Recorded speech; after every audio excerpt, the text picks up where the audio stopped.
Right. Big cybersecurity ideas for all business sides, and distinctly in plain English, because I really hate jargon and I really hate marketing trends that say we're going to we're going to put a little polish on it, give it a new name, and then sell you it again. Detest that sort of thing. So, I'm David McKenzie, one of the co-founders of Damn Good Security. And yes, this is not a sales pitch. This is talking about ideas and things that businesses of all sizes need to worry about. And we're going to take some really silly examples of really, really big and fancy projects and say, does that really matter? And should we be doing that? And how much should we be spending on it? And does that make a difference? In terms of sales pitch, just about everything on here that we end up talking about things that you should be able to do, Damn Good Security can do for you. But if we can't, we will also find you good people that can do it. So if you do have any inquiries, feel free to have damn good inquiries and phone us. Right, this is the structure. We've got big security ideas. We're going to say what keeps us at night, what do we need to predict. We have a quick chat about the framework. We're going to talk about big fancy projects, and then we're going to see what should we take away from these things. Pretty straightforward.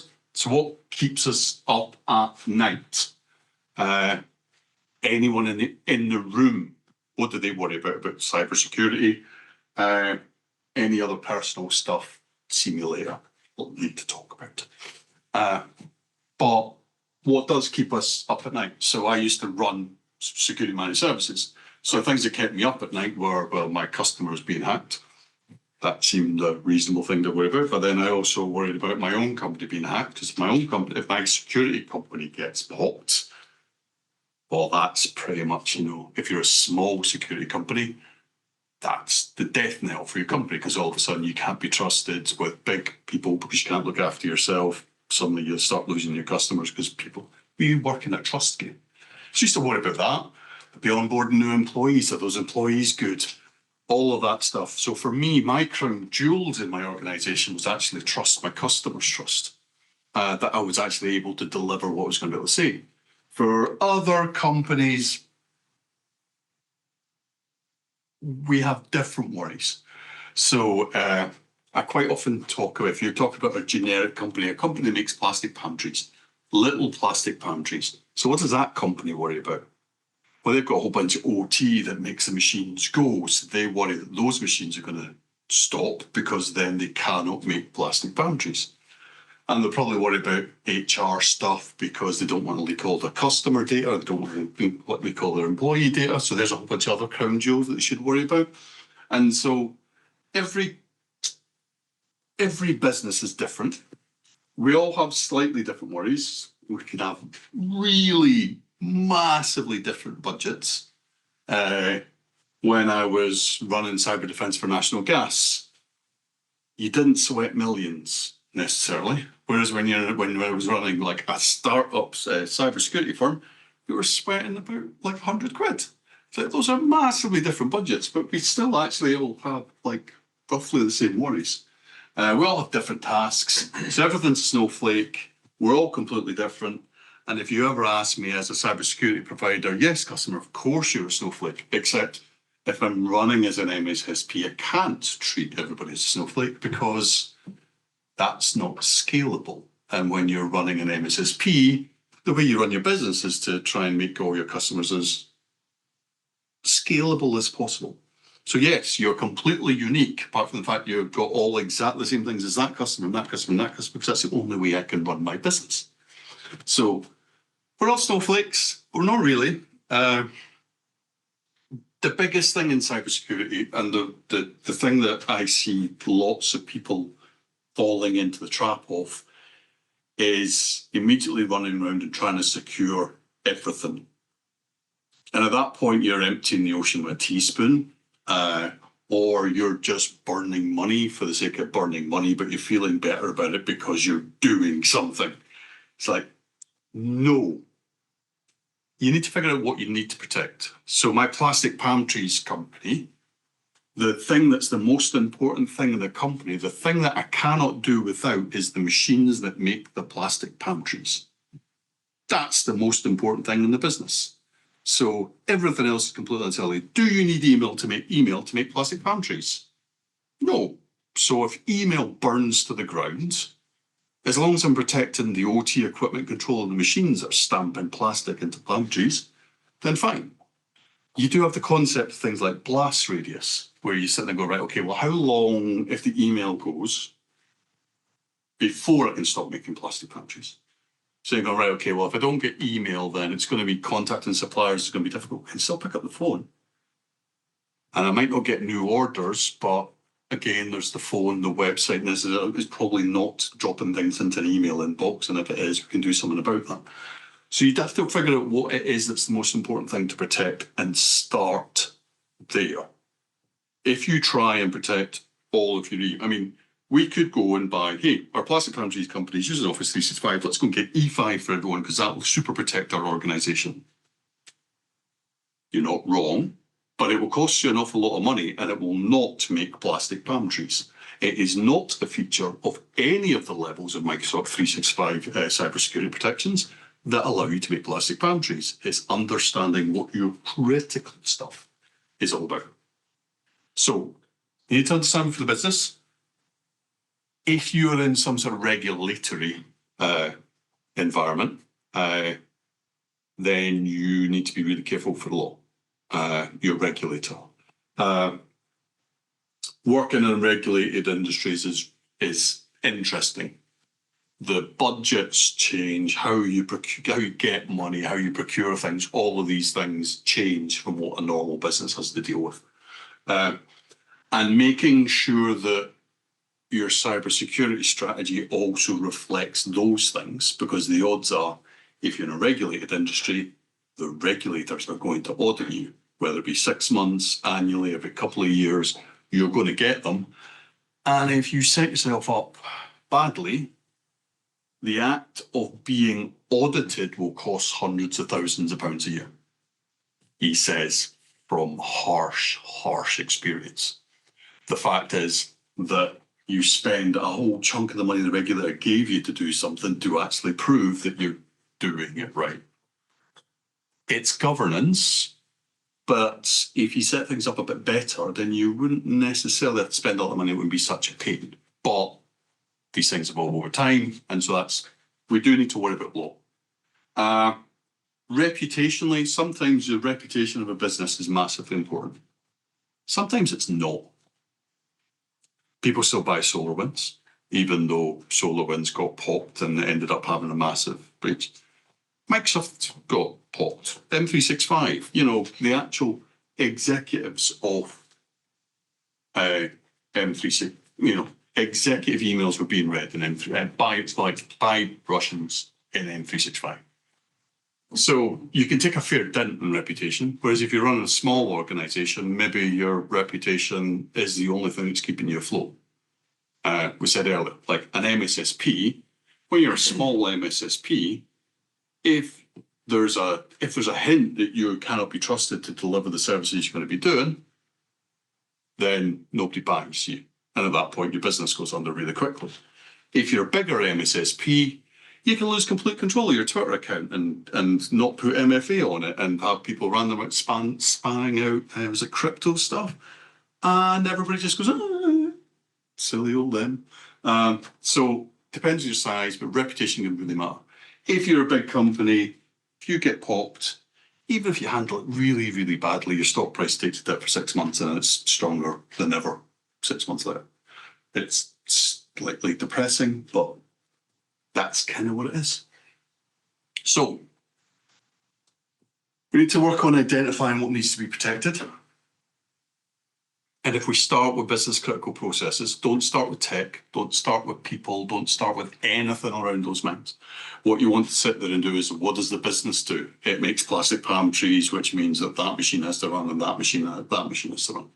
I once did an MSSP SOC for a newspaper firm, done a couple of newspaper firms.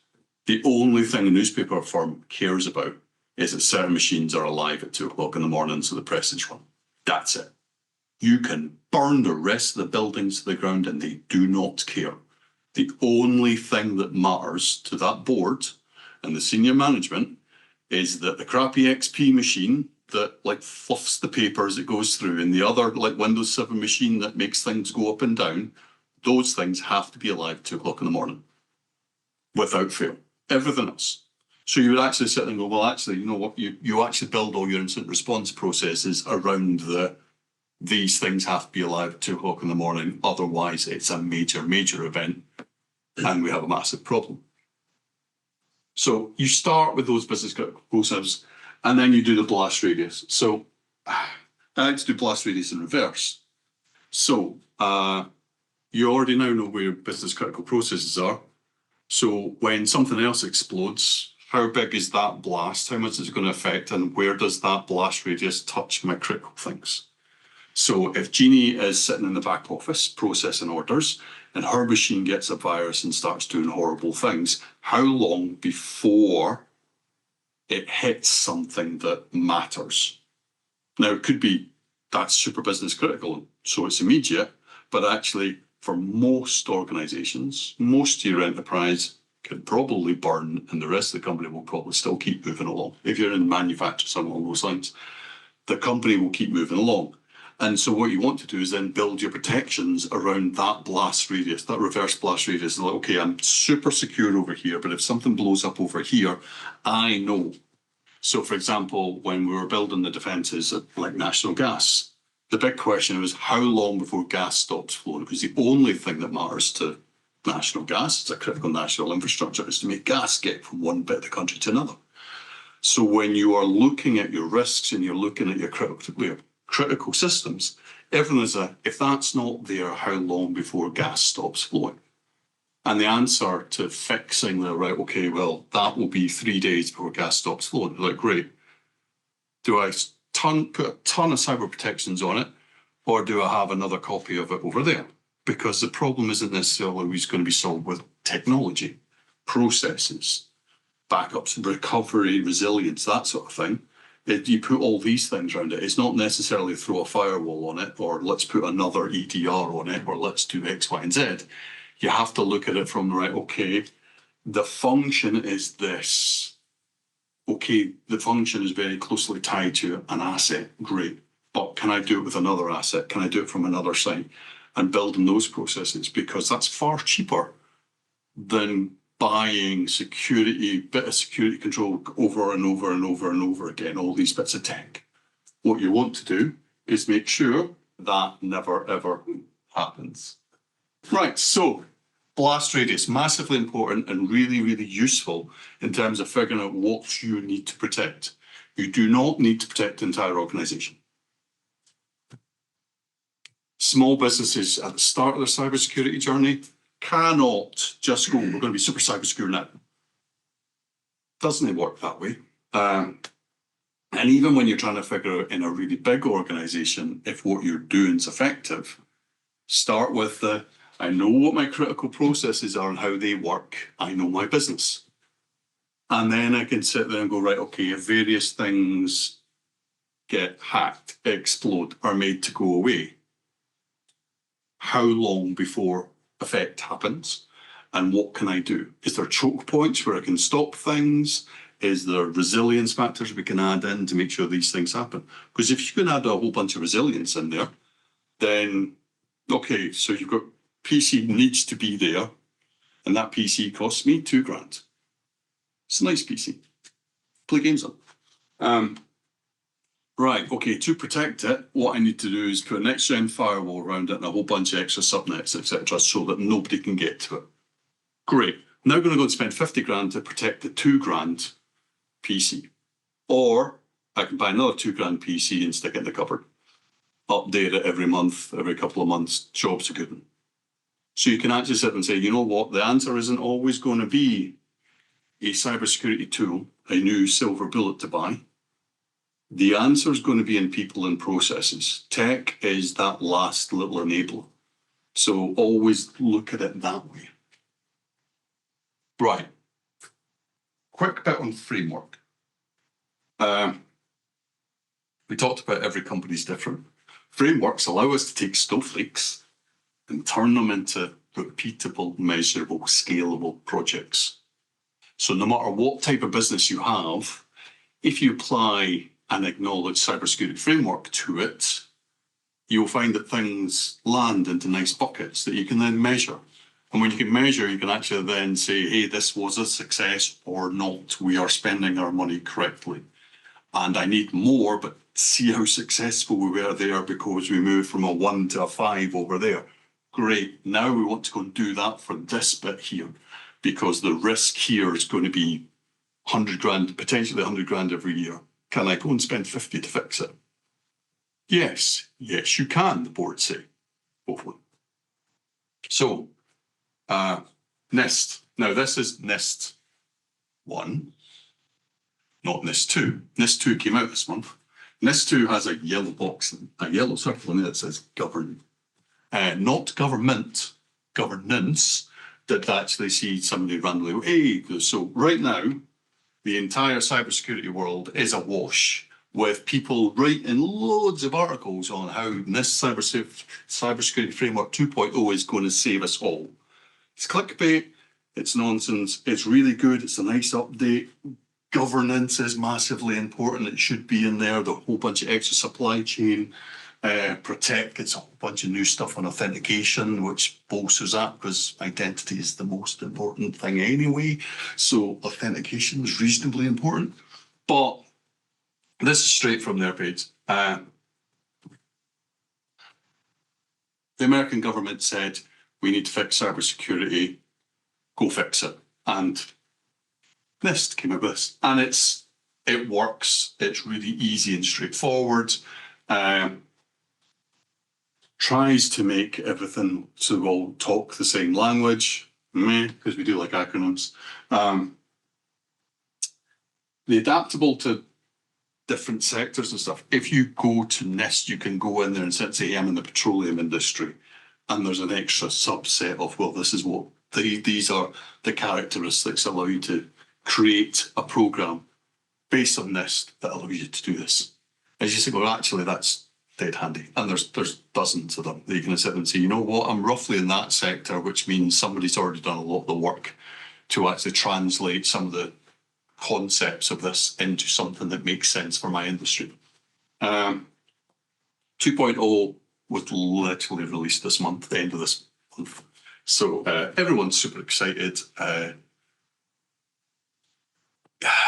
It allows cybersecurity companies to have a new blog post that drives people to the site on the off chance you might buy whatever. Yes, it's important. No, it makes not a blind bit of difference to any board or anyone that you're getting funding from, other than the fact that you can sit in their point and say, we are using an international framework to measure this stuff and to plan what we're doing. Which gives it that, oh, right, well, an external body said it. That's far better, because most boards will trust somebody coming in from the outside rather than their internal staff who are telling them it's on fire, it's on fire. Then they pay a consultant to come in and say, did you know that's on fire? And, oh, we should definitely spend money with you to fix that. Not that I'm saying I am available for doing that sort of thing. It is a really good framework. I use it in like everything. Identify. You can't protect what you don't know about. Simple as that. It's like good asset management.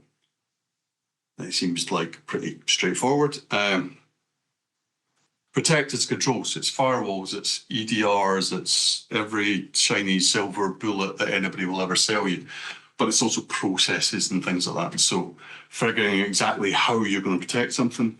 If you're going to put protections in place, you kind of need to monitor the output of it. It's all well and good throwing out. The number of times I've seen EDR solutions put in, but nobody's looking at the console. One of the big cybersecurity incidents that I worked on that spanned the globe, they actually had an alert. Somebody had built the seam, connected all the bits and pieces up to it, but nobody was looking at it because they just didn't have the bodies to do it. And on Friday night, it said, I detected Cobalt Strike. And then Sunday, everything was ransomware. Entire global enterprise brought to its knees, costs hundreds and hundreds of thousands, just in the incident response staff alone. But in terms of productivity, millions. And And the thing was, they got detection on the Friday night. If anybody had been looking at it, it would have been stopped. Most cybersecurity attacks rely on a chain of things, kill chain, all these sorts of things. But all it takes is one thing to go wrong in the attack chain, and the attack doesn't work. But when you see these attacks going off, you're going, well, if only someone had looked on Friday night at 5 o'clock and seen the fact there was a high priority alert in the scene that says Cobalt Strike and went, what's that? Millions would have been saved. And I would have got my Sunday afternoon back. Respond. It's all well and good if you're going to detect things, but if you don't really know what you're going to do with incident response, yeah, so there's a whole bunch in there. But that and recover. This is the one that board or your managers, etc., care about. You know, I'm having an issue. When will we be back up and running? And quite a lot of the response bit gets really complicated by people screaming about when are we going to be back up and running? Well, we're going to be back up and running when we actually understand how the bad guy got in, so we can make sure we've closed that hole and figured out what he's done to make sure that he's not still there coming in a different way, and we can actually think. Spending lots of time here means this gets delayed and delayed and delayed, but this is the bit that everybody's screaming about. So actually having a good set of processes that allow you to have incident response, moving and recover saves an awful lot of argument at 2 o'clock in the morning, because you do not want to be arguing with senior management or board at 2 o'clock in the morning and they're saying, yeah, you must bring it all back up online. Now, if you understand what your assets are and how it works, and you understand, and you've done your detection, you're doing your response, that recovery, you can do partial recoveries. Go, yeah, actually, we're okay, we're comfortable because we know that asset is protected, and we can carry on and try and bring back an email. But classic palm trees will continue to be made at 2 o'clock in the morning. Right. The fun bit. So, cybersecurity programs. So these are all cybersecurity programs that I have done, that people I know have done, and I pulled a few from Gartner in terms of popular products or projects and things that big businesses need to do in 23, 24. So these are all big businesses, like like spending hundreds of thousands, if not millions, on these projects. And that's because they're big projects and they've got really big threats. And we've got big names, completely incomprehensible descriptions for most normal people. And they obviously have a massive budget. And most businesses don't need to do any of that stuff.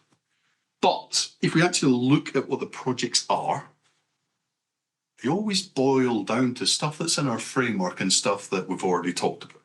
So, critical national infrastructure deployed on a threat intelligence and vulnerability-led 24/7 security operations and response center. Guess what I've been doing for the last 2 years? But when you look at it, you know, threat intelligence, well, yeah, if you're running a security operations center and it's not using threat intel, it's not security operations center in any real way. Vulnerability-led, these are always fun. The number of times I've had vuln teams that are not sharing their information with the people doing the monitoring is going, hang on a second, if you know we have a weakness over here, why would you not share it with? So yeah, understanding where your vulnerabilities are and allowing that to like shape your monitoring as it goes through. Dynamic monitoring, not always just saying I'm going to look at every single box in exactly the same order every single time, going, actually, we know this thing is missing a patch. We know it's scheduled in for X when we've got a maintenance cycle. Let's just if something comes in for that, let's just float it to the top.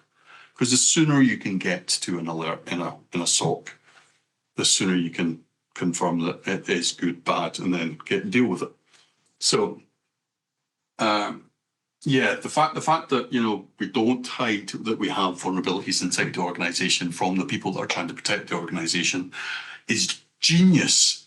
And somehow most SOCs completely ignore it. I know many people that work in SOCs, I've built many SOCs, and the number of times that people have absolutely, the people on the front line doing the defence have absolutely no idea about stuff we already know about the infrastructure and where the problems might lie is very, very sad.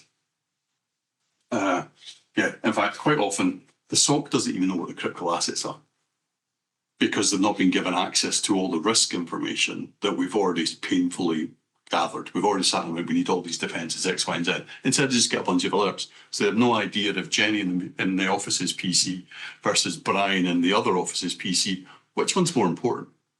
If the alert comes in, it says P2 on it, which one do you look at first? You end up going with it's the luck of the draw. It becomes which one floated to the top, which one came in first, which one's closer to the end of its SLA, so I need to worry about it.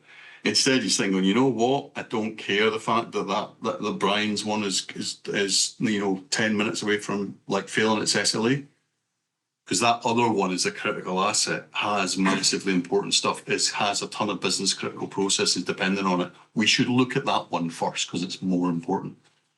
The criticality of an asset and what it does in a business is far more important than meeting a random SLA. And I will always defend, hey, we went out on that ticket. So great, but that's because this one came in and we deemed that one more important to go and look at because we're trying to protect the business, not chase numbers. 24/7. Number of people that go, yeah, of course it SOCs 24/7. Does it? Is it? Should it? The number of times I've had to build a 24/7 SOC for people that have nobody available in the middle of the night to do anything with, and you have no processes, which means that at 2 o'clock in the morning, the SOC analyst can look at an alert and go, oh, yeah, this is really bad. I can see the Russians and the Chinese are having a party in this guy's network. Oh, there you go. But we don't have, because they don't. That IT guy doesn't get paid to pick up his phone at 2 o'clock in the morning. So he's not going to pick up his phone at 2 o'clock in the morning. She's going, right, okay, so hang on a second, you've got... So when I was building SOCs to the MSSP, one of the first things I had to do was go and have conversations with my customer around we're 24/7. You also need to be 24/7. You need to have phone numbers of people that will wake up. And quite often you end up in those cases with the CISO being the person you wake up. Because none of their staff, they don't want to pay any of their staff to be on call, or their staff aren't working 24/7, or they're not big enough to have duty managers and stuff like that. So you end up with this really weird thing where you have a 24/7 security function, but the rest of the business isn't there to actually deal with it. So unless you've got a whole bunch of pre-organized and pre-authorized processes to deal with something, why are you paying for a 24/7 SOC? Because there's nobody there to deal with it. If you're not a 24/7 business, then what's the worst thing that could happen? We'll do this again. But, left the mouse where it was. When you are looking at creating security services and your protections and stuff like that, you actually have to sit and go, how am I going to deal with it? So it's great having something that goes beep at 2 o'clock in the morning, but if nobody's there to look at it or you can't actually deal with it, then don't pay a security company to look at it 24/7 until you've got your own house in order and go, I know how to deal with this 24/7, even if it is the CISO will answer the phone. I've woken up many CISOs at 2 o'clock in the morning. It's like, hi. You know what I said? If you ever got a phone call from my number, it was going to be bad. Morning. SolarWinds night was a really good one for that because I had phone 10 people. It was great. It was terrible at the time. We can look at that. Right, so next big security project. They moved all the corporate web apps to enter identity-aware proxies, remove BYOD policies, and force access to business devices only. This is at a bank. I'm not going to say which bank, but this happened. Right, so what the hell does that mean? Because that sounds,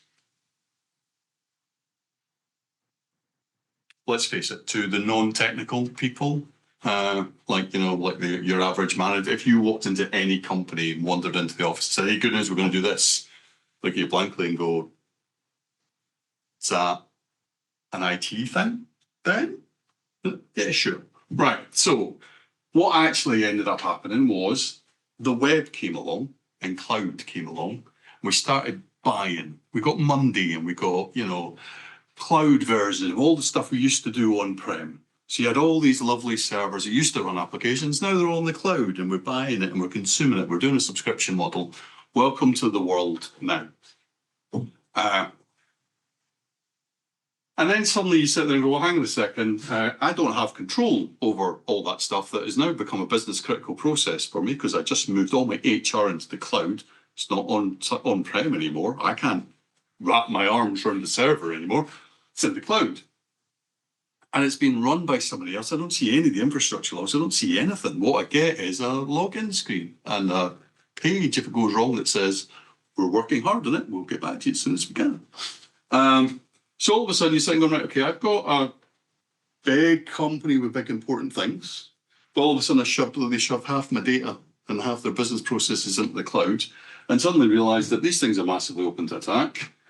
We don't necessarily now understand where the data is and what the governance around those bits of data are, but we can blame them if something goes wrong. So the lawyers are vaguely happy. And yet, we don't know where our critical data is and we don't know who's got access to it anymore.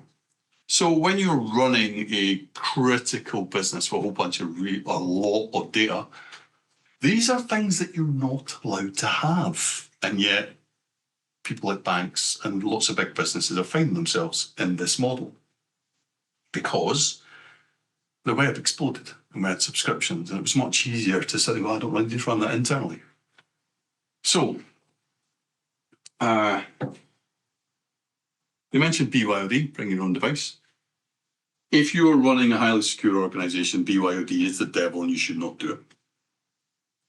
Because you're letting your employees run around with your super secure data on devices that you don't actually have a massive amount of control over. And there's like MDM and a whole bunch of things like that. And it's vaguely doable for most organizations. Most organizations, like 99% of companies, absolutely fine. If you want your employees to be able to read their email on their own personal mobile, they don't want to carry two mobiles about, great, absolutely fine. Even authenticate and stuff like that, it's generally okay.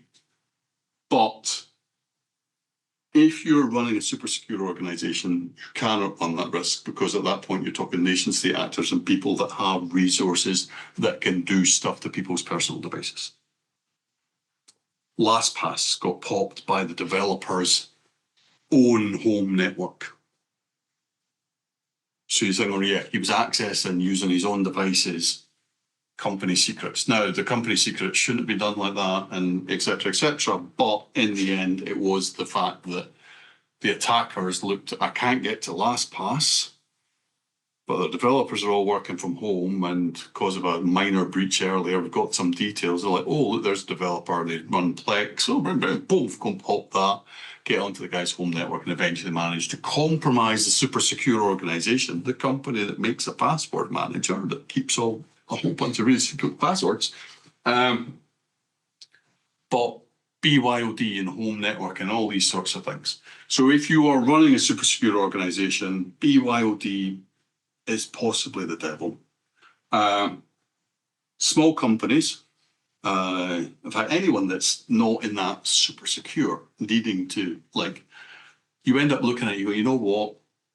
BYOD means that the company doesn't necessarily have to buy every single employee a mobile phone.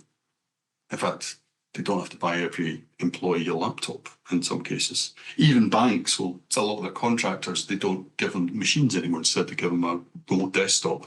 That's super secure. You can connect to that, but you can't move things between the two. And that's the way that they get around having to supply every single person a laptop. Because that's expensive. And the bigger your fleet, the more expensive it is to run. So yeah, I mean, universities don't hand out laptops to every student. You bring your own and you get access. So that's absolutely fine and it works and it's a nice business model for businesses. It's great.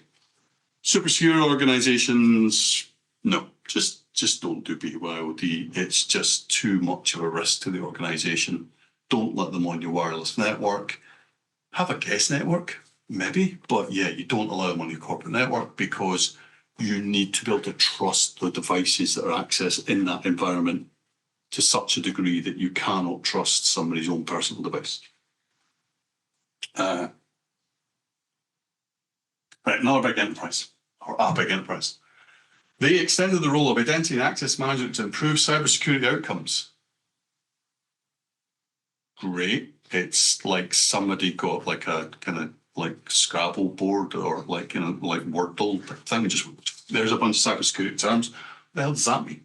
So what they're saying is they're going to get better at password management, access management, and identity management.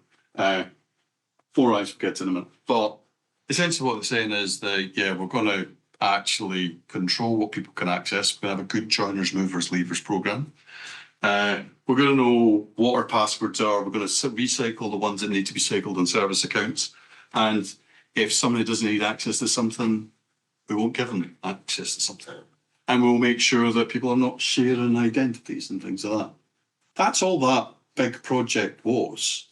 It was literally turning around and saying, you know what, we've got loads of clouds that are using separate user accounts, got all of this, and you say, well, no, we're going to have single sign-on. We're going to make sure that we have one place where we can control the identity of our employees and what they can access and what they can do, and what machines they can access.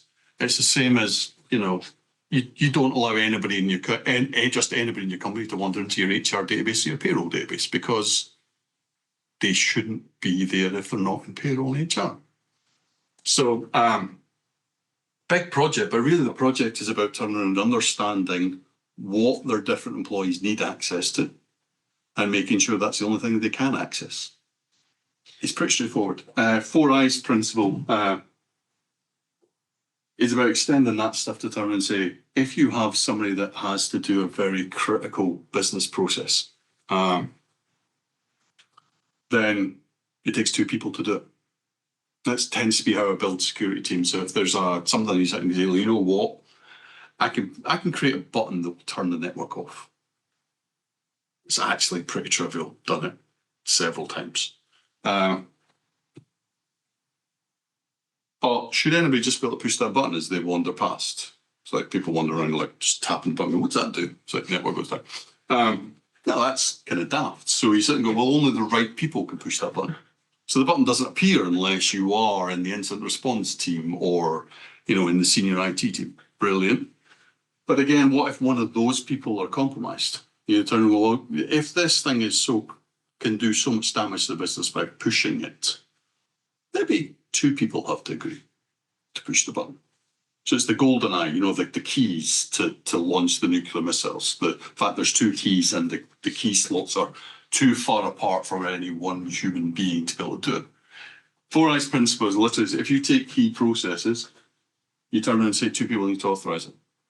Easy example, business email compromise. Business email compromise happens all the time. It's dead straightforward, bad. MFA is really good for it. Cover MFA later. But if we turn around and say, you know what, if somebody, I'm in the middle, well, let's say, real incident, law firm, conveyancing, people buying buildings. Lots of money moving backwards and forwards.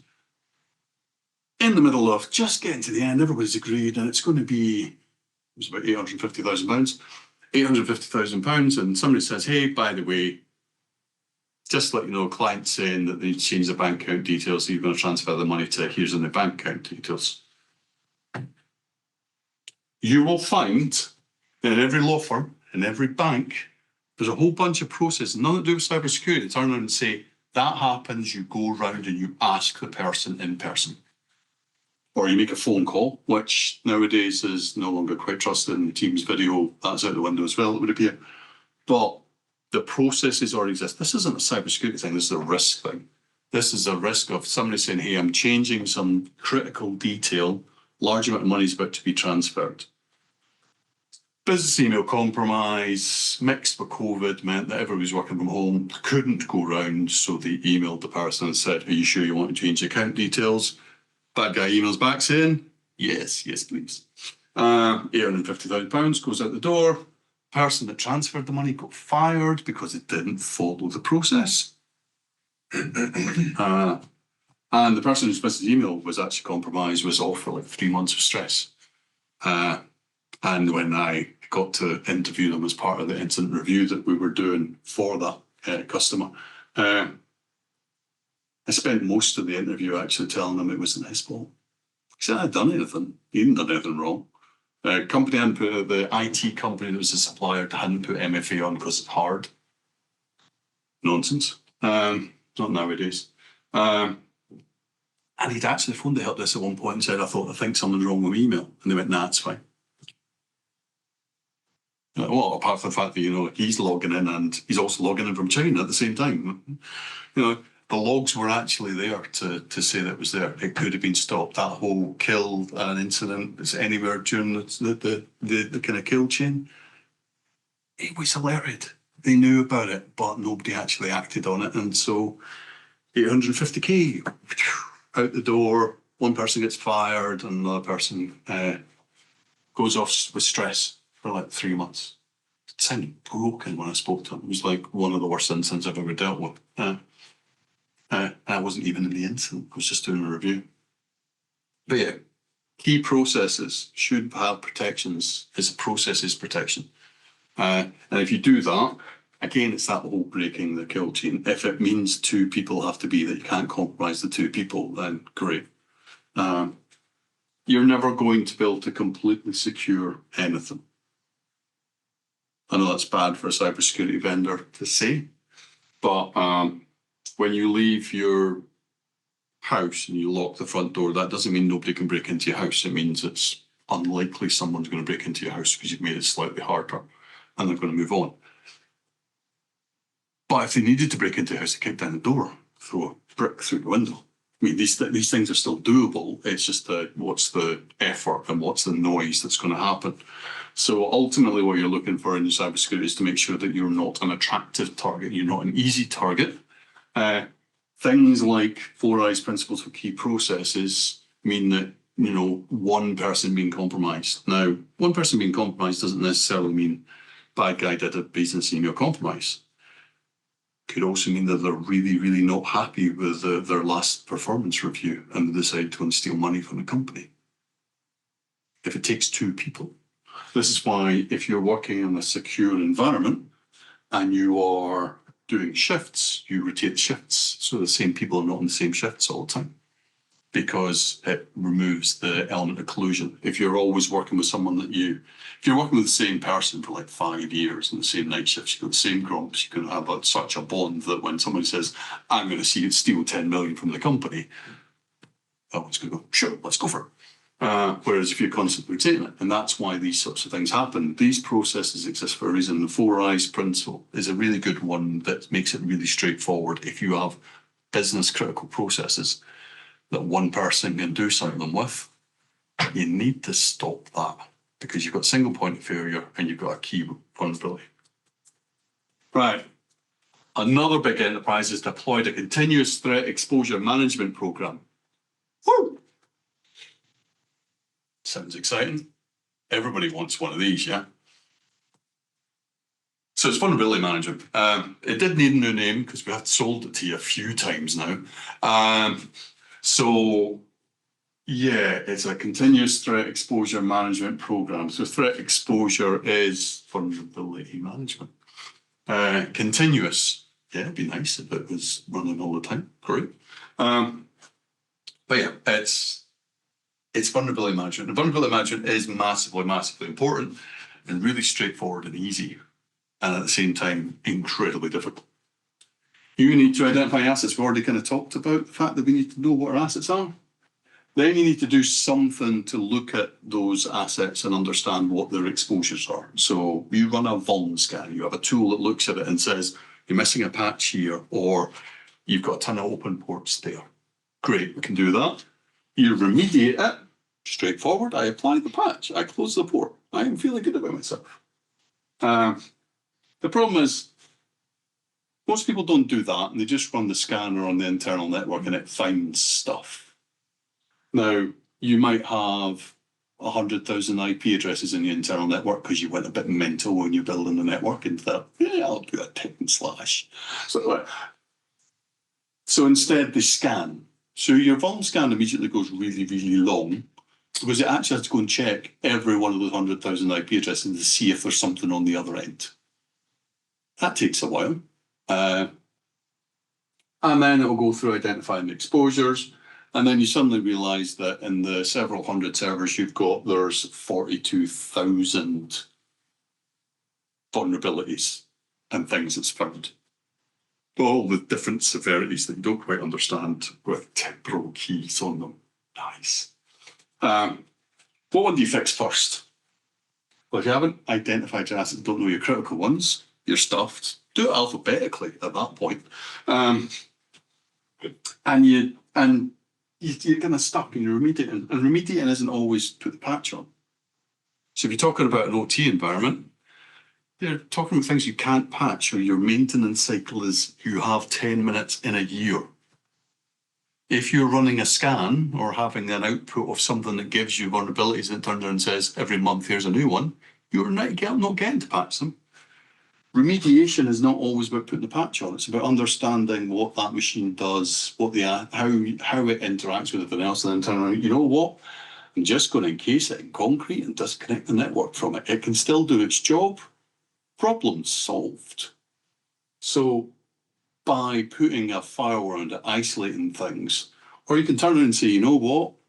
I accept the fact that that thing's missing a patch, but if we put the patch on, it's the building control system and the doors won't work anymore. What's more important? The doors or a random patch missing from a machine that's not connected to the internet and not connected to the rest of the machines on the network. I'll go with doors every single time because I like doors. I like to go in and I like to go out. So, making sure you actually understand rather than taking a blind vuln scan and saying, I'm going to go and do that. So, that's the basics of vulnerability management. It's reasonably straightforward and incredibly difficult to do in a large organization. In small organizations, it's awkward at worst, but it's not hard. When you start to get to, I have a large number of assets, you want to sit there and go, well, actually, can I automate the testing of something? So I love when the BBC comes out with a shiny new, there's a CVSS 10 vulnerability that the world now says we're all doomed and we're going to die. And then immediately, every single one of my customers phone up and go, am I affected by that? Maybe, and now we need to go and send engineers to go and look at every single one and figure out where you might be exposed and what that does. Automated testing of these things is fantastic. You can turn around and say, you know what, even though that's a CVSS 10, the library that's exposed in the vulnerability we don't use. So actually, if you tried to exploit this machine, even though it's not got the patch, we don't use the bits of tech that are actually vulnerable. So we're not actually affected by anything. So automated testing gives you that immediate, should I worry about something? And that's fantastic. There's loads of really good tools for doing these. And when you get to a certain size, it gives you that comfort level of going, you know what, I'm comfortable with my patching, but now I'm going to start testing. And it allows you to do testing at pen testing, Cincy. I've got my EDR on there, but if a bad guy tries to do blah, blah, blah, blah, blah, blah, blah, blah, blah, will the EDR stop it? Will it detect it? You get a whole bunch of extra nice confidence testing on there. Purple teaming, automated atomic testing, all these sorts of things, all land in that, and they're really, really good things. You have to have the vulnerability management stuff done and straightforward first. Identifying choke points. This is a shiny new thing, which is really nice. And there's some bits of software that are out there and do it. That if you can sit there and say, you know what, here's a map of my network and how everything interoperates with it. Now, okay, I've got a whole bunch of vulnerabilities. Choke points are bits in the network where the bad guy will have to travel a path to get to your crown jewels. So it doesn't matter if you have 100,000 assets over here and you've got the crown jewels over here. If they have to go through 3 firewalls or 3 systems in the middle, that's a choke point. So stop patching 100,000 over there and patch these ones, because these ones are really important. And you monitor the crap out of them as well, because you sit there and go, you know what, I've got a choke point here that as long as these things are secure, nothing can get to my crown jewels. So understand you, when you start to get more complex networks and more complex interactions between systems, trying to identify your choke points means that you can actually then vastly better prioritize what you should be looking at. Because if you look at what we were talking about earlier about your critical assets and your blast radius and stuff like that, you will always end up patching the crap out of your critical assets. And then everything else becomes a mess of whatever came in first, whatever's got a higher CVS number, whatever. But if you understand choke points in your network, it's a super, super effective way of sitting and saying, you know what? Essentially, these become my new crown jewels because they're actually protecting these things over there. And if these things are protected, I can actually not even bother patching the critical ones because you have to go through these choke points. And as long as I understand that flow and I can deal with it.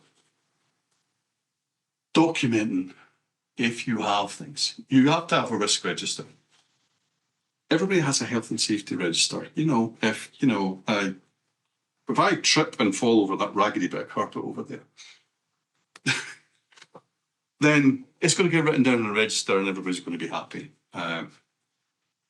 especially when my lawyers get through. But cyber risks are exactly the same. Cyber risks, same thing. So you have to have a risk register and you have to document. And if you can tie your risks and you understand your critical assets, you pull these things together, you then understand, you can then go to your senior management, your leadership, and say, you know what, because these critical assets are now being identified by having these problems, they float to the top of the risk register, you're going to have to defend that to the board because I've now told you this is a problem. And if that problem doesn't get solved and something happens with it, then it's not the person that found the problem's fault. It ends up becoming the board's fault and the CEO of SolarWinds gets sent to jail. All right, another big enterprise that nobody's ever heard of. I like this one. They implemented a resilience-driven, resource-efficient, third-party cybersecurity risk management tool. I kid you not. It's supply chain management. And supply chain management is massively important nowadays.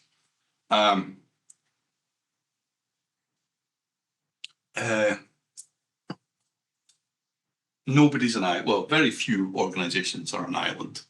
You will have suppliers, even if it's electricity. You go, okay, there's a supplier. Now, there's not a lot you can do about your criticality of supply chain. Trust me, I've been in that world and we're quite happy and comfortable.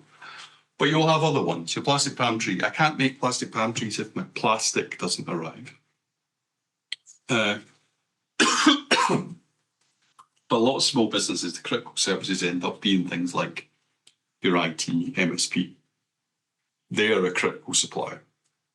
Massively critical to loads of small and medium-sized businesses because nobody in the business understands the computers. It's okay. Something goes wrong. We pop-up appears in the bottom and I don't understand what it is. I'll phone the help desk. I'll phone them. They'll come and say something to me that I don't quite understand. Make it go away, probably by rebooting it, and then we're done. So, but those are the people that have admin access to your network and your systems. And if they wanted to, and there are plenty of cases that I've seen, they can go and read your email. And there are plenty of cases of MSPs that do go in and read their emails. There have been cases where MSPs have blocked their competitors from emailing their customers so that their customers don't get alternate quotes. I mean, that's kind of shady, but it does happen. And there's plenty of it. I mean, there's plenty of IT managers just sit and read the emails so they know what's going on in the office. That's creepy. Legal. Or should go to jail. But understanding your supply chain and who you rely on, whether it be bits of software, whether it be plastic, whether it be the milkman. If your organization runs on coffee and everybody takes milk and the milkman doesn't come, how bad does the morning get? Pretty bad. But critical suppliers, especially things like IT MSPs, how do you know that they have good cybersecurity? So take SolarWinds. SolarWinds got popped. Everybody trusts SolarWinds. SolarWinds is a massive company. They produced lots of really good software over the years, lots of it free. And so you have agents all over the place from this company. And yet that company was breached, and that allowed all those onward companies to be breached. One of the things that I've done a lot of critical national infrastructure meetings. And if I was attacking the UK, I wouldn't go and attack National Gas or National Grid. I'd go after Vodafone. Because Vodafone are a massive supplier to a whole bunch of people. They do IT services, but they do all the comms and things like that, and they've got fingers everywhere. So if you actually sit there and go, you know what?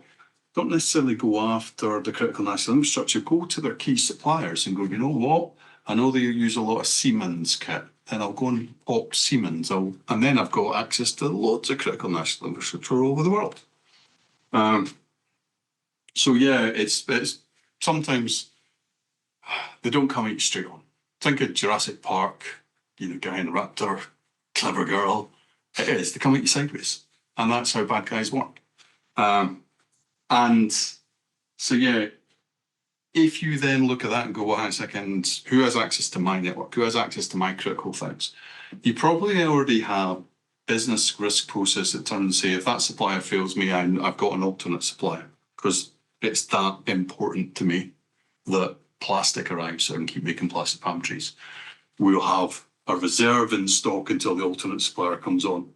So what are you doing with, your IT suppliers and your software suppliers? Do you understand? Do you know what you're doing? It's super important, and actually understanding what your suppliers have access to and whether they need access to it is super important. For a long time, every MSSP just had God admin rights on their customers' networks. Hi, I'm your SOC. Give me all your admin passwords. Now, those days need to be massively long gone. They are sadly still there, still come across it occasionally. If somebody tries to give me admin passwords, I say no thanks. I don't want that responsibility. It also turns me into a target, so no. In fact, every SOC I build has absolutely no admin rights because they're not needed. If you want me to build to isolate a machine, then we'll have software and services that allow us to do that. But every SOC analyst doesn't get local admin rights on every single machine on the network. It's not needed. God admin rights, incident response teams, because the last thing they need to be able to be going into the guts of things. But your actual general monitoring stuff like that, they don't need admin. All their data gets shoved to them, to a screen in front of them, if you're doing it right. And if I want to shut down the mail system or I want to do something, then they're probably going to be contacting the operational team for that.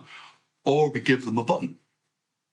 Push the button, and a service account goes off and deals with that. But that analyst has absolutely no admin rights and absolutely no point. You do not spread admin rights around when you don't need it. And yet you'll probably find that a lot of suppliers, especially for small and medium-sized companies, have all the admin passwords. And sometimes, I've seen this a few times, the customer doesn't have any admin rights to their own network. And if they have a dispute with I've seen it where they have a dispute with the MSP over money, and the MSP withholds service, the customer can't do anything because they literally have no access rights. I've actually been engaged to break into somebody's own network because they didn't have access rights to be able to deal with anything on their own network anymore because they've had a dispute with the previous MSP. But hang on a second, whose network is it? It's not the MSP's. You're a service provider, provide service. So yeah, you do need to think about what your suppliers do, and when it comes to anything cyber related, you need to understand, don't go putting bits of software off the front of a PC magazine, says Dave himself, onto your enterprise. The number of times I've seen that happen, you just go, yeah, I've got this off the front, I've got a CD, I've got it away. Okay, CDs are things that software used to come on, by the way. But yeah, you don't go and put random bits of freeware and stuff that you don't understand on your network because you don't know where it came from, you don't know what it's got. It might have a crypto miner in it or anything in it nowadays, or it might be backdoored. You don't put random bits of software on your network, and you need to understand what your supply chain is all about. Now, an interesting one. Supply chain management is very in vogue just now because we're all worried about our supply chain. Just that told you why. What if you're the supplier? Now, we have seen, one, the number of these things happen. You'll end up getting a questionnaire. So if you are the supply chain to somebody that has a third-party supply chain management system, they will turn around and say, yeah, you need to fill in this. Here's a spreadsheet of questions you don't understand. Please fill them in. If you get it wrong, we'll stop doing business with you. It happens. So yeah, you do have to be careful how you answer them. Don't lie on them, because you get caught out, you committed fraud in some way. And if you do have issues, if you turn and say, no, we don't have one of them, then the answer is no, but we've got a plan. That's a good idea. We'll have a plan to fix that. Because somebody's pointed out a flaw in your own organization that you should go and address. So what you shouldn't do is have the crappy MSP that's doing your IT fill it in without paying them. And then they go, no, and dig yourself in a massive hole with a major supplier. It happens, and digging out of that hole is not a fun game, because all of a sudden you suddenly have to have a cybersecurity program and a whole bunch of things that you should have started doing slowly over time, and now you need to do them all at once because you need to prove to this, or you lose a major customer. Not good. So, some enterprise, brand new security culture and behaviour program. Security awareness is not enough, apparently. And because we've been calling it security awareness for 2 years, we had to rebrand it so we could sell you it again.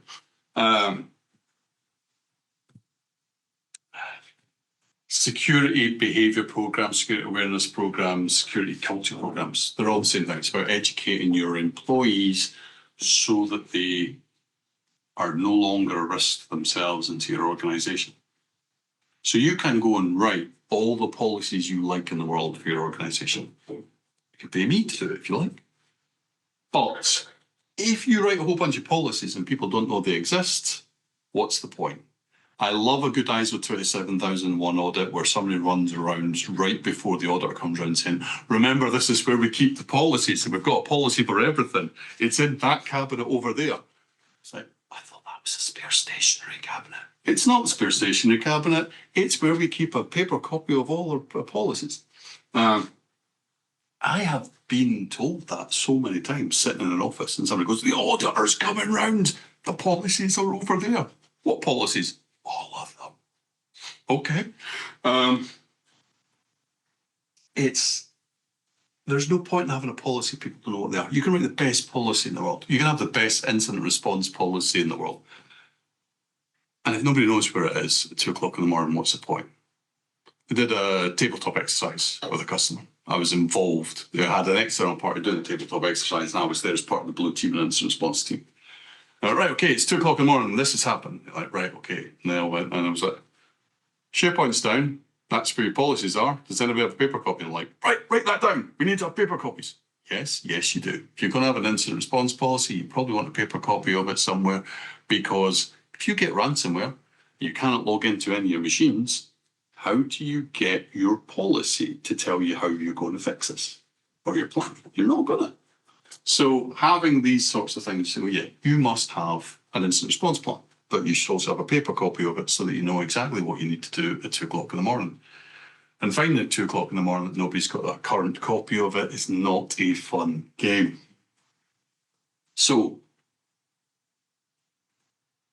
awareness sessions teach people about cyber and why they should be doing things. I detest standing in front of people saying, thou shalt not.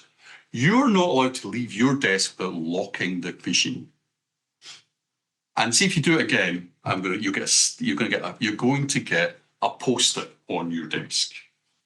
And if you do it again, we'll put another post-it, it'll be a different colour. And if you do it again, then you'll be talking to HR. Do you know why you should lock your machine when you leave? No, all you've been told is you've got to lock your machine. You don't understand why. You don't really. And so it becomes a chore, a thing that you rebel against. Where if you turn around and say, look, we have lots of people wandering about in the office. You have access to sensitive things that you might not want people to read. Also, if you've been bitching about people on Teams in a private chat, do you want people to see that? No. I think when I leave my machine, I might lock it so that people don't come along. I've worked in many organisations where the punishment for it was an email would go around the entire organisation saying drinks are on me. And it was a subtle shaming stroke laugh around the organisation, just sat there and went, I got you. Because we got to the point where, yeah, even if you turn around and talk to somebody behind you, someone would try and slide in the message. But it was because we understood what the importance was and you could make light of it. But if you are doing security awareness or culture or behaviour, you cannot make people change their behaviour if they do not understand why. Not without the stick or an inappropriate carrot. So, yeah, awareness. Give them why. Show them why. Show them why something's important, why it's important to the business, and you'll get a far better return on your investment in terms of awareness sessions. If you're an IT-heavy organisation, so if computers matter, if your day job involves you sitting at a computer, then it should be in the joining process. It's the same as the acceptable use policy. You're not allowed to go to betting websites. You're not allowed to do this. You're not allowed to do that from the company computers. You cannot fire someone for sitting watching porn on their laptop in the middle of the office if you didn't actually make a rule that says you're not allowed to sit and watch porn in the middle of the office. So acceptable use policy, you should use it for work. You can use it for some light social. Thou shalt not go to betting websites. Thou shalt not go to porn websites. If you are doing awareness sessions, record who's done it. It allows you to see if somebody's missing it. It allows you to actually, if you ever get audited or have some sort of regulatory type thing, or even just a customer wants to know that you've done it. You can turn and say, yeah, here's the records. Everybody's done our cybersecurity awareness. When you get to a certain size, you can do it with CBTs. You know, you start, good news, welcome to the company. There's your desk. Sit and watch that video. Those are great for the mass education. But if you actually want to move the dial in terms of changing how people will behave and how people understand and how they interact, you can turn and say you must lock your machine and it's really important for X, Y, and Z. But then you won't necessarily translate that into how you deal with an iPad or something along those lines, because I have to lock my computer, my laptop. Now, anybody with security awareness will go, well, I shouldn't leave my iPad lying around unlocked, but a normal user will turn and go, that's an iPad, it's not a computer. We know they're the same things, but your average user doesn't until they get awareness. So if you're going to do a move in the dial and try and move things, have some sort of in-person interactive sessions as well. Even if it's like once a year or something like that, just turn and say, hey, look, here's a cybersecurity expert. Have you got questions? I do sessions for like schools. I did sessions for like 8 and 9-year-old kids at school. I ended up having this massive queue. And the 7-year-olds all came up with, if you put people in jail, in cyber jail, you don't want to have a conversation around, you know, the legalities and what, like, you know, prosecution rates are in this cyber world, because, you know, it's kind of depressing. You just, 8 years. Oh, that's brilliant. I'm a cyber policeman, apparently. Whereas the 8 and 9-year-olds all came up with, all right, yes. And then it ended up being a really long IT session. They came up with, Daddy says the reason the laptop's running slow is that it's got a virus. And Mummy says I shouldn't look at what Daddy was looking at. Will I get the virus? No. Okay. And it's like, yeah, it sounds like you might have a virus and maybe Daddy needs to get another computer. Run, Forrest, run. You're just saying, I can see the teacher in the background going, oh, yeah. So I'll deal with it. But yeah, it's when you interact with people and people can feel free to ask questions. They can get it helps them to join dots between random business terms and actually how to do things in life. And if I can do a cybersecurity awareness session with people and make them more secure in their personal life, that translates to better business outcomes as well. Oh, another critical national infrastructure. I like these things. AI is brilliant for drawing things. I don't know what it is, but I want one. I feel like it's like a hovering robot that with lasers. Or it's a co-rank. Right, so we have deployed a deception program to combat, confuse, and contain adversaries in a simultaneous deployment of technologies. I think they put, was it 5 million aside for doing this? Right. Really? So it's about deception technology. It's like honeypots and honey tokens. It's fake infrastructure and agents on every single machine that, like, when somebody does take over your machine, they get trapped into looking at weird documents and going round and round. And the fake infrastructure, the bad guy gets in, they get in, they go, yeah, I've come in via this website and now I can see that machine there and go into that machine and all these machines are fake and it keeps generating them, trapping them in, and the blue team and can sit there and watch the bad guy go round and round in circles. You're like, oh, that's utter crap. It's people that need to sell more and more. A honeypot and a honey token is me putting something inside your network that if the bad guy comes into your network, past all your security controls, assume that's going to happen. What does, they sit there and go, right, what am I going to look for? I'm going to go, well, if I'm a ransomware crew, I'm going to go and look for your backups. I'm going to look for your servers, I'm going to look for your backups. So if I have a thing that says I'm a NAS and I'm the backup NAS, bad guy's going to go look at that. As soon as he touches it, alarm bells go off and I know bad guy's in the environment. Done. It's a tripwire, it's an easy thing. Honey tokens are the same thing. How about I'd add an admin? I have an account that's called admin, break class admin. Anybody ever tries to log in, is it? Alarm bells go off. Because it's not a valid account for anybody to log into. So the only people that are going to be doing that are people doing things that they shouldn't, whether that be an insider poking around that potentially needs a slap around the back of the head, or Chinese, Russians, North Koreans, random child in England just then. You see that view of that. But the idea is that you can deploy these things, and deception technology is awesome. So they're really, really cheap to deploy. You can do it with open source. The problem with deploying any security control in open source is, one, you suddenly have a supply chain you need to keep an eye on, and two, you tend to need to massage them a lot, which is why people don't. But we don't need to put agents on every single machine and try and trap people. I don't care. Most organizations, it's a complete overkill.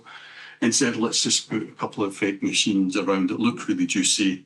Bad guy touches them, alarm bell goes off. Which I used to refer to as the lets me sleep at night.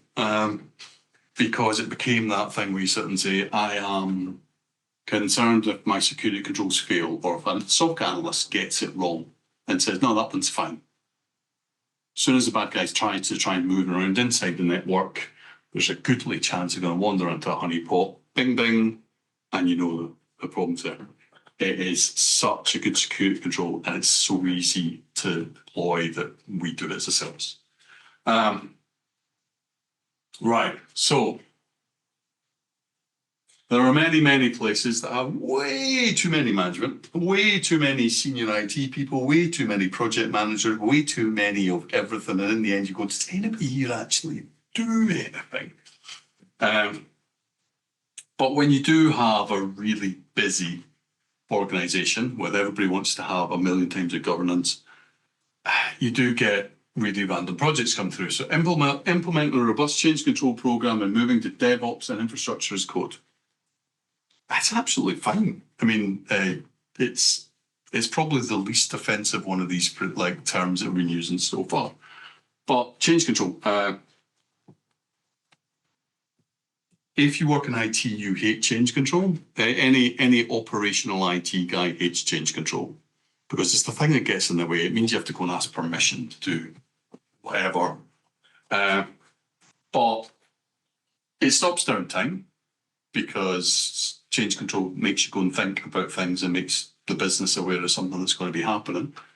And if it stops that downtime, it probably saves your job. I've seen people fired for making changes that they shouldn't have made without permissions done. If you have a visibility of your changes in your organisation, it keeps your IT operational. Also keeps your security really, really happy because what change happens, when changes happen, alarm bells, alerts go off, unusual activity happens because these are changes to the organisation.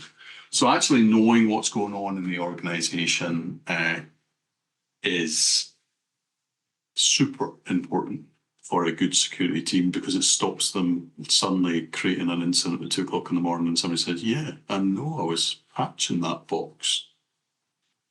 It's written down over there that we're doing it. You're like, yeah, oopsie.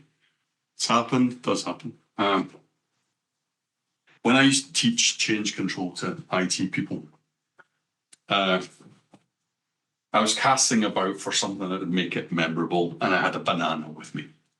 So one, I walked into the office knowing I was about to train an MSP's entire region of engineers and IT guys about change control, and I knew they were going to hate it.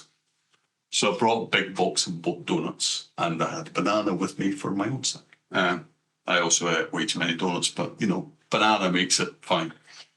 But the ridiculous example I gave them was if you are a junior and you're learning something new, you're generally learning it from the guy there, and you're looking up to him. He's slightly godlike because he has like this halo and a mystique about him. He wanders around, stuff just starts working when he walks into the room. It does happen. It's amazing. But he says, goes, right, this is how you do it, right? We're going to do this. We're going to open a port and firewall. This is how we're going to do it. We do this, we type in this command, do this command, do this command, hit commit, and then we wave the banana like that, and you push the button and it works. And he said wave the banana like that just as a joke, but he did pick up the banana and he waved in front of it. And then that person sits there and goes, right, okay, so to update these types of switches, I have to wave a banana at it. It's a bit weird, but sure, this is how I do it. You learn by rote. And if somebody introduces a little thing in there, slightly by accident, as a joke, these things do. Yes, I hope nobody really thinks that to commit a change to a Cisco switch that you have to wave a banana at it. But it's the whole point of a ridiculous example of saying, right, okay, if you just said, hey, you also have to type in this command too, but it's not necessarily, that person learns it and they pass it on. And all of a sudden you have a set of processes and procedures that actually have inaccuracies in them. If you come to change control and say, right, okay, we need to open a port, and they go, right, okay, here's my process. I'm going to log into the switch, I'm going to type these commands, and then I'm going to wave a banana at it.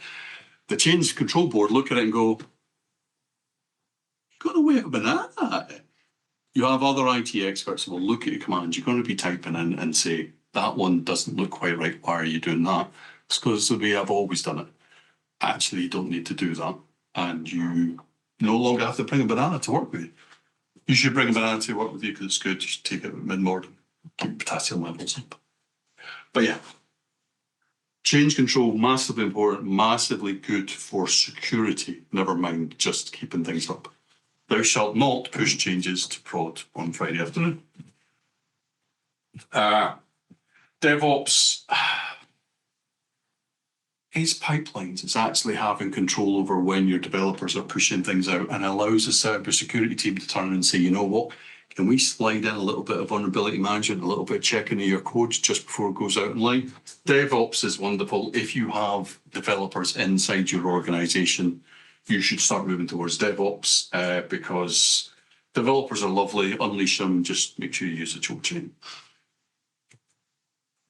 Infrastructure as code.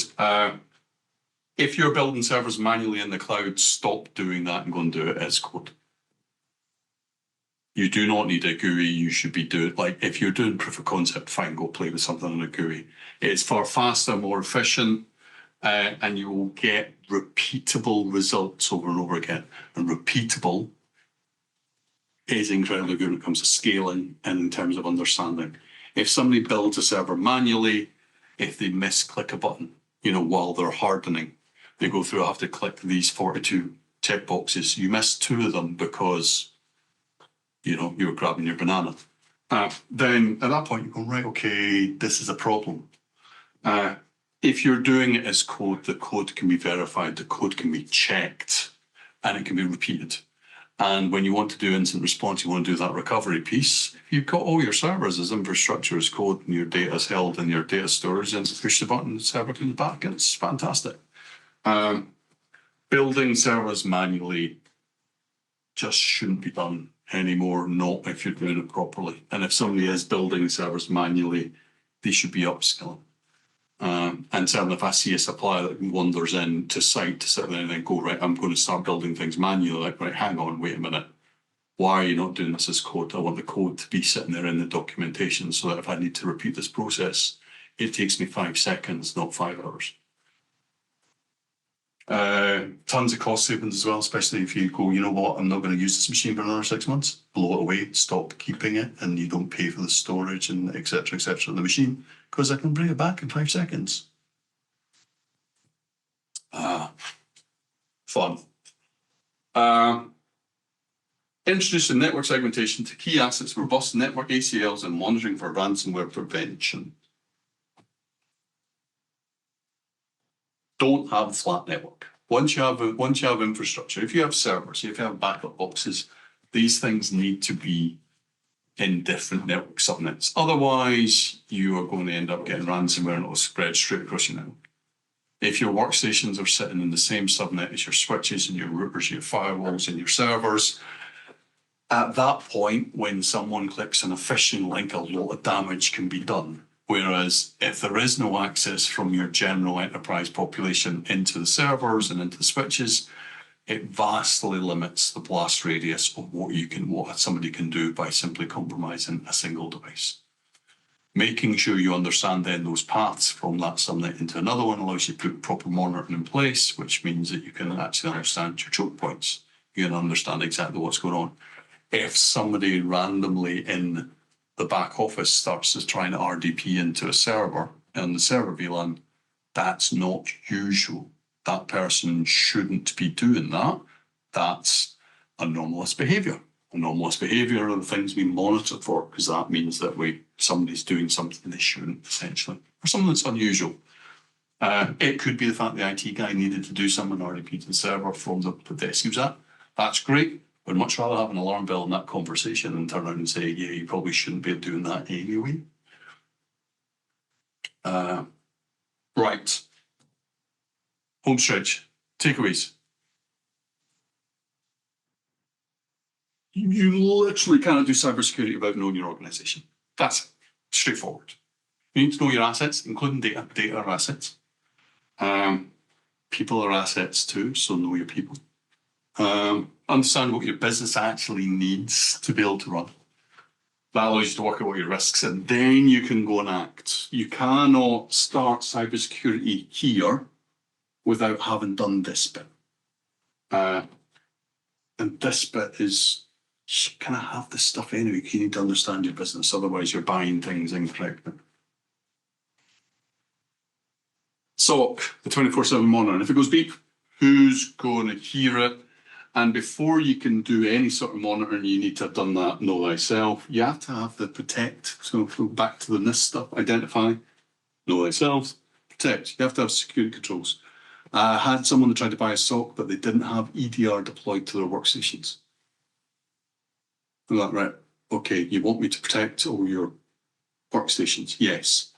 You don't have any security controls in your workstations. So you want me to generate some sort of security controls from the SIEM rather than having something useful on the workstations to be able to protect the workstations.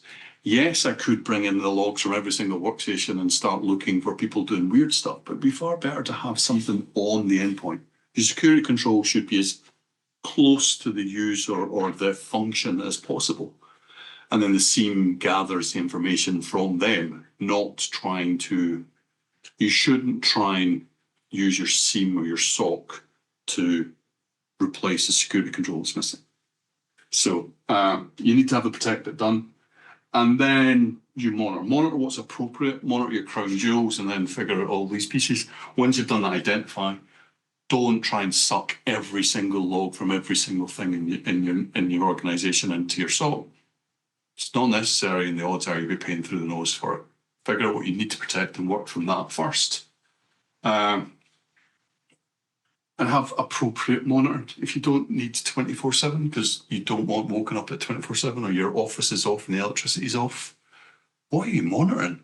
But you're still paying for it? No, don't do that. So sometimes all you need is like 30 minutes a day to somebody to drop into your Defender console and say, is there anything to worry about in there?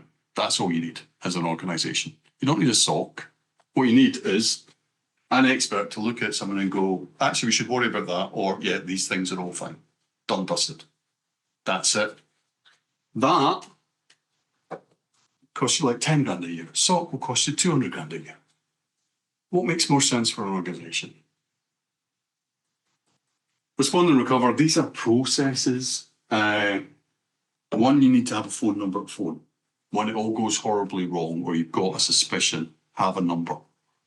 Find a friendly cybersecurity firm that you trust and work with and make sure you've got a phone number. Don't generally recommend using the IT MSP that's doing the IT for you to do the same thing, because that is a non-separation of duties, i.e. the people that are running it are also monitoring it and also trying to fix it. That's not good, and you shouldn't do that. It's the marking your own homework type scenario. You generally want to keep these things separate. But yeah, respond and recover is all about processes. I mean, yeah, you can have like spare tin, you can have all these things prepped and stuff, but it's actually about the preparation and the planning. And if you don't practice them, you do not want to find out at 2 o'clock in the morning when ransomware looks to be spinning around your network that your incident response plan doesn't work or it's got the wrong phone numbers on it. I have had incident response plans where I've reviewed them with a customer and looked at them and went, so you phoned this person, oh, they left like 9 months ago. Right, okay, well, this literally says to phone someone that hasn't been there for 9 months. The incident response plans should have people. They should have not names of people, but names of roles. And then you have a separate document that tracks who is the incident on-call incident manager. If you end up, I've had people try to create incident response plans, multiple ones for all the different types of incidents they might have, and they had like 42 different names and numbers in every single one. And you're like, so if one person changes their phone or changes job, you have to go through and update 42 incident response plans. Are you mental? Phone the on-call incident manager. You refer to the document that tells you where the on-call incident manager is, jobs are good. But yeah, practice. These things are like tabletop exercises, disaster recovery exercises. If you do get a supply chain questionnaire come through, I can guarantee you on there, it will ask you when you last practiced your disaster recovery and what the results were. And if you can't turn around and say, yes, I did and it worked fine, then at that point, they have no faith that you know what you're doing and you potentially lose a customer. Identity. So a key theme through a lot of these big projects is actually identity. Who is doing what on the network and can you prove it was them? Non-repudiation is the term for it, but actually understanding identity. Making sure the right people are authorised to do it, they have the tools, etc., to do them, and how do we protect them? Especially if that person has admin rights. Don't give them admin rights all the time. Only give them admin rights when they need them. Separate accounts, all these sorts of things. MFA, if you are using a cloud solution for anything or anything that's connected to the internet and it's not using MFA, your business is at risk and you should fix it. Now, I know many situations. It used to be really hard to roll out MFA. Now it's only hard when you have a unionised workforce. And that's unfortunate. The solution to the old union argument of if you want our people to use MFA, you've got to give them the phone, is to hand out YubiKeys. They cost $49 or $39 each. And you say if you lose it, you have to buy a new one. You'll find they'll lose it and then they're happy to go and use their own phone rather than pay $39 themselves. Union problem largely solved. Other than the hundreds of meetings that you have to organise to do it, to get everything agreed with it. But ultimately, yeah, if you are on the web and you are using usernames and passwords and you're not using MFA, you are at risk. And the more critical the system that you're accessing, the bigger the risk. Logging, nothing worse than doing an incident and somebody says, so how did they get in? No idea. Understanding what logging you have from your solutions, and it should be a differentiator between different suppliers if you're looking at, is that, okay, do I understand when I'm using that, do I have the logs of who did what and why and when? Especially for critical systems, especially for anything financially.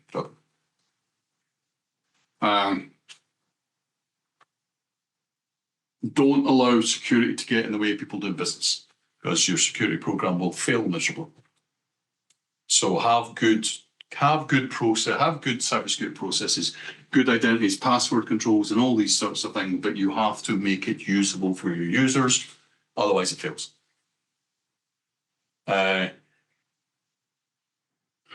It's possible for any reasonable cybersecurity techie to go through your entire network and figure out what everybody's passwords are. If you've got local Active Directory, yeah.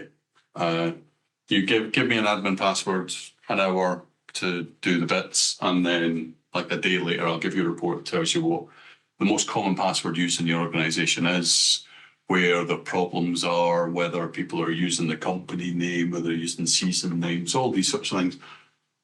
These are what you would class as bad passwords. The ones that are easily guessable, ones that are easily crackable. Bad passwords, you make that problem go away with MFA. But you do also still have to worry if people are still using bad passwords, if they're using a really silly password. At that point, you go, right, what else are they doing that isn't quite right? And do we need to have a conversation? And they might turn and say, my password doesn't matter because I've got MFA. Okay, fair enough. Occasionally, you'll find an instance where MFA doesn't prompt somebody, and you go, well, at that point, it's only username and password. So you do have to still be very careful. Understand who's got admin rights in the network. Keep those username and passwords safe and monitor them. So people shouldn't be using a domain admin account every day. If somebody's using a domain admin account every day, you have issues, and we should be looking at IT operations and how that works. So you should, there's absolutely no problems if you've got an organization with servers and you've got some monitor in place to turn around and say, you know what, every time somebody logs in with any of those domain admin accounts, beep. And we'll go and ask why. Because most people shouldn't be using domain admin and passwords that often. And if you turn and say, yeah, know what, we know when X, Y, and Z is going to happen, it's fine, but you've still got a beep, you've still got somebody looking at it and checking it. Because those ones are super powerful. The odds are they've got also global admin in the cloud, and they can own your entire network from a single username and password that probably doesn't have MFA on it. Vuln, know what you have, and if you need to patch it, if you've got something that's internet facing, it's under continuous attack. Just assume it's under continuous attack. You need to have protections in place and a plan for patching. Kate, we turn and say, okay, yeah, we've got that sitting on the web, and people don't understand how you're going to patch it. You're saying, you know what, if you've got a critical service, you have to build into the running of that service how you're going to patch it. Because at some point you're going to have to do something with it. Even if it's hey, we've got 10 minutes out every year to patch that, at least then that's understood and you can build your mitigations, your remediations around that. But having a plan for it, understand your crown jewels so you can get smart, understand choke points in a network so you can actually sit and go, yeah, I know how to patch it, because you will find if you start a vulnerability management program, it's like 40,000 vulnerabilities, go. Like, that's completely impossible. Pen testing, atomic testing, threat emulation, all these are really good and easily doable with a good partner. Don't try to do it all yourself. Don't allow little Jimmy that just graduated from Abertay in the corner to go in and start doing random pen testing on your network. That brings down your network. Yeah. So in these cases, a lot of them, it is good to be having an external partner do it. Pen testing is such a specialism that actually having someone that isn't doing it 24/7 and doing the training and keeping those skills up to date. If you have an internal pen tester, if you're not spending a lot of time training them, then they've started to lose what the current vulnerabilities and the current methods of doing things are. So you have to be very careful with keeping internal penetration teams. If you have them internally, you are going to be spending 50% of your time training them. So that's why you go, well, actually, an external vendor where that's their problem allows you to bring that in. You can also, in some cases, need to have it externally pen tested for certain accreditations. But yeah, don't try to do it all yourself. Actually speak to somebody that knows how to do these things and say, yeah, these are the best ways to do it. Supply chain, we kind of went through a lot of supply chain. If you have to evaluate a lot of sort of honestly outsource supply chain management, because there are people that are doing this all the time, all day, every day. I spoke to somebody at a not small organization, and he said that he reckoned that to keep their on top of all their supply chain, he would need about 200 people just in the supply chain assurance team. And they had 3. And you're like, yeah. Because it's a lot of questionnaires, it's visiting sites and making sure that if you need to know that something is chemically clean, and there's a whole bunch of things you say, well, you might have to go and visit the premise and actually observe things. Supply chain assurance can be really hard. There's not really a good answer to it, but there is a lot of people that are now just doing it as a business. So if you actually go to one of them, you can generally cut your costs massively. And the odds are, if you're using common suppliers, that they can tick a box and say, yeah, that person's we've already looked at them, they're okay. So yeah, but yeah, always make sure you understand your critical suppliers. People tend to be really good on the non-cyber ones and really bad on it on the cyber ones. Because cyber's different. Cyber's not different, it's just a risk. It's the same as everyone else. And yeah, if you do get a supply chain questionnaire, you need to take it really seriously. And if there are no's that are obviously bad things in them, you review that and make sure you do it, or get somebody to help fill it in that actually understands what the questions mean. And don't give it to someone that you're not paying to do it, because that can go really badly, because that person has no investment in spending any time in it whatsoever. Security awareness. You should consider security champions. If you've got a big enough organisation, you can do your awareness list of security champions, and then they onwardly project the awareness. It is a shiny new job without stopping doing the old job and no pay rises. You're a security champion. You can give them a high-vis vest if you like. But yeah, security champions are quite useful in once you get to a certain size of organisation. Good security behaviours save your business, they can enhance your business. But it's actually the ones that have bad behaviours, those are the ones that might not cause the breach, but when it happens, it makes it so much worse. So yeah, always teach people why. Don't slap them with a policy. And yeah, I'd like in real life sessions, because I like to deliver them and engage with people and try and teach them how to be better in their own personal lives. You don't really get that from the CBT, but you also need that CBT or mass awareness for your joiners. Deception technology lets me sleep at night. Basically, your security controls don't fail, but somebody bypasses them, gets onto the internal network, and immediately wanders into a honeypot. Done, dusted, alarms go off. If you already have monitoring, so if you already have some sort of SOC or some sort of limited monitoring, get them now, because they're very straightforward to get in place, especially if you came to have good security master.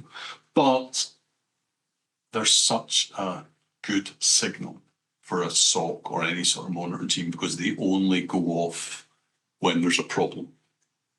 Whereas a lot of other security controls will send you 100,000 alerts a day. You look at it and you go, I don't know. But when the honeypot comes in, that's the one that you go and look at first. Change control, ITIL is great, so you should do it. But change control is good. Yeah. Change control will save you having to do all the HR paperwork to fire someone for pushing something to prod on a Friday.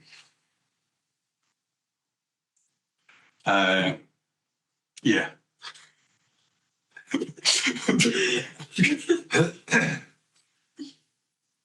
It should not come as news to anyone watching this that the Earth is not flat. And similarly, flat networks are bad. Thank you very much. Any questions, comments, please feel free. Well, thank you for listening.